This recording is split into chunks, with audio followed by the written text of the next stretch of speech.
Stop showing your cat you love them. At least, stop doing it the way you have been told. Because you are likely failing a psychological test your cat sets for you every single day. Most American cat owners are living in a state of total delusion, convinced that their feline companions feel cherished. While in reality, those cats are experiencing a subtle, daily erosion of trust. You think you're being a great owner, but you might actually be the source of your cat's chronic stress. This isn't about being a cat person or a dog person, it's about biological illiteracy. Today, we are going to strip away the myths and look at the brutal, scientific reality of how to actually show your cat you love them. We're talking about 7 high-impact behavioral shifts that take less than 60 seconds but will fundamentally rewire your cat's perception of you. If you want a cat that is genuinely obsessed with your presence, you have to stop acting like a human and start acting like a social predator.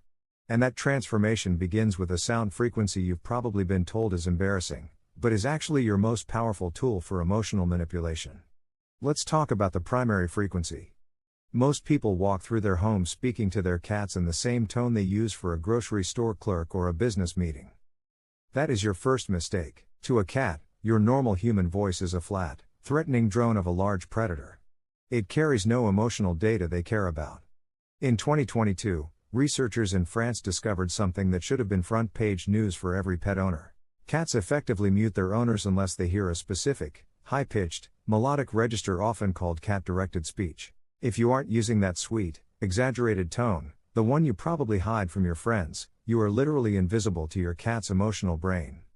You aren't communicating love, you're just making noise. When you switch to that high frequency, you are activating a prehistoric recognition reflex. You are telling their nervous system that the giant in the room is safe. It's a biological handshake. From this moment on, every time you enter a room, you need to hit that frequency. Don't worry about the words, the cat doesn't speak English. They speak vibration. If you can't master this sonic signal, you will never move past being a roommate who provides food. But even if you master the sound, you're still at risk of failing the visual test, which is where most people accidentally declare war on their pets. The human eye is a weapon. We forget that because we use it to show affection. But in the feline world, a direct, unblinking stare is the equivalent of pointing a loaded gun. When you look at your cat because they look so cute, and you keep your eyes wide open, you are sending a signal of pure aggression. You are challenging them for dominance over the territory. This is why cats often look away or leave the room when you try to have a moment with them. To fix this, you have to understand the psychological contract of the slow blink. This isn't just a cat thing, it's an intentional drop in defensive posture. By slowly closing your eyes for a full 3 seconds, you are telling your cat, I am so confident in our bond that I am willing to be blind in your presence. It is the ultimate display of non-aggression. Studies from the University of Sussex have proven that this gesture is the single fastest way to lower a cat's heart rate.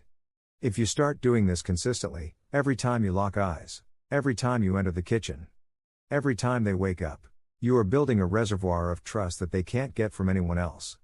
You are moving from being a threat to being a sanctuary. And in the hyper-vigilant world of a cat, a sanctuary is the only thing worth loving. But let's be real, trust is boring if there is no purpose. The American indoor cat is suffering from a crisis of identity. We have taken a creature designed for high-stakes survival and trapped them in a carpeted box with a bowl of processed biscuits.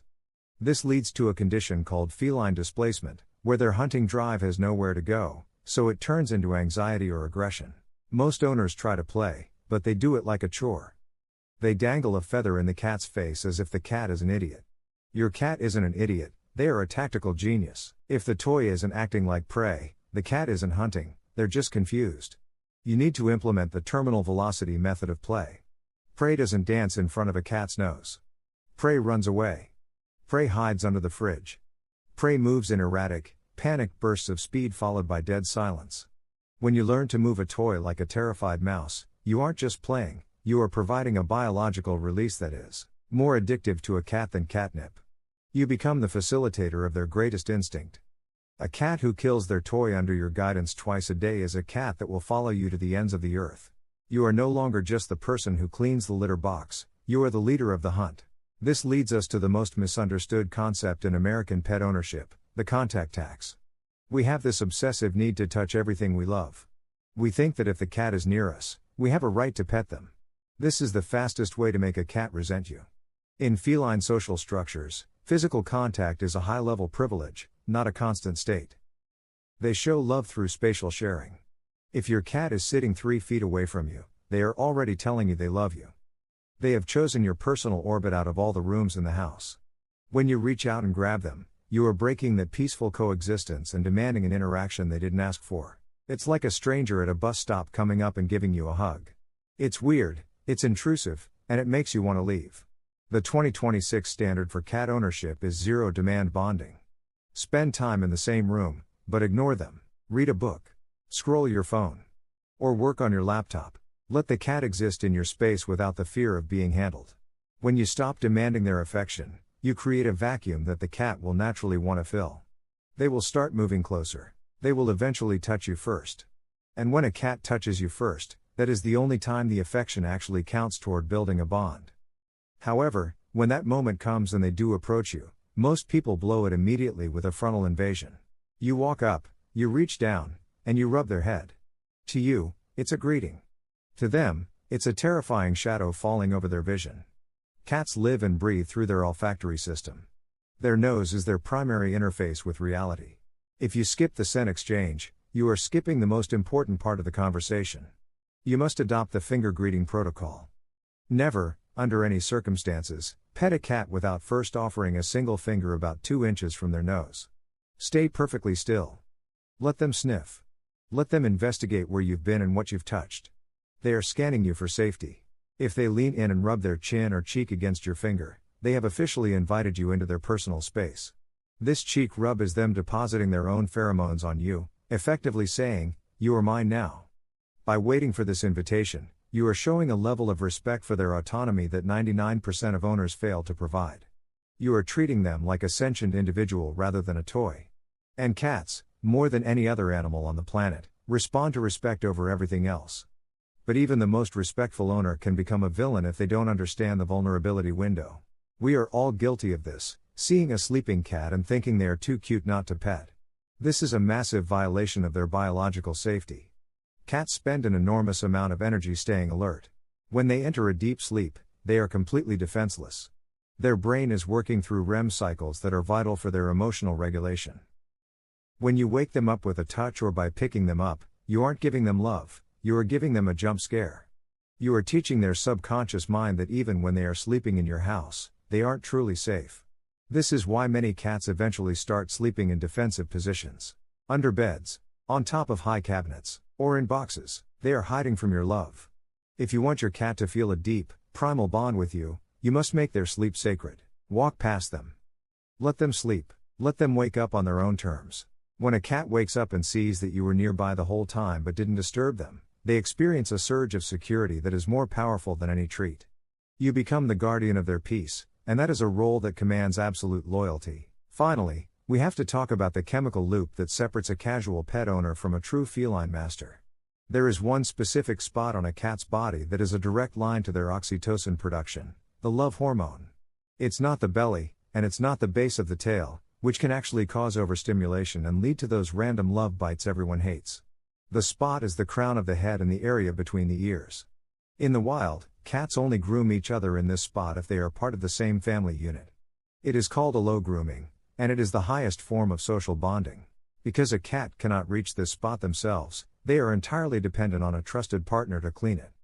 When you use your fingertips to mimic the slow, rhythmic pressure of a mother cat's tongue in that specific area, you are literally hacking their endocrine system. You are causing their brain to flood their body with comfort chemicals. Their eyes will close, their heart rate will drop, and they will enter a state of total bliss. But you must do it with intention. Don't just scratch it absent-mindedly while watching TV. Look at them. Use the slow blink. Use the high-pitched voice. Focus all your energy on that one spot between the ears. You are telling them, through chemistry and touch, that you are their family. You are their protector. The American cat ownership model is broken because it is based on what we want from the cat, not what the cat needs from us. We want cuddles, we want entertainment, and we want a living accessory. But a cat is a complex, semi-domesticated predator with a set of rigid biological rules. If you break those rules, you get a cat that is anxious, distant, or grumpy. But if you follow these 7 protocols, if you master the frequency of your voice, the contract of the slow blink, the strategy of the hunt, the respect for space, the protocol of the greeting, the sanctity of sleep, and the chemistry of the crown, you will experience something most people never do. You will experience the total, unyielding devotion of a feline. You will move from being a cat owner to being a cat partner. Your cat won't just live in your house, they will be part of your soul. They will watch you with eyes that contain no fear. They will seek you out not for food, but for the sheer safety of your presence.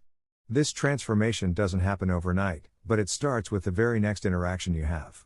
Stop trying to buy their love with toys and treats. Start earning it through biology and respect. The cat is waiting for you to speak their language. It's time you started. If you're ready to stop making these mistakes and start building the bond your cat deserves, hit that like button and subscribe. We're deep diving into the science of pet psychology every single week to make sure you and your companions are living your best lives. Your cat is looking at you right now. Give them that slow blink. Let the journey begin.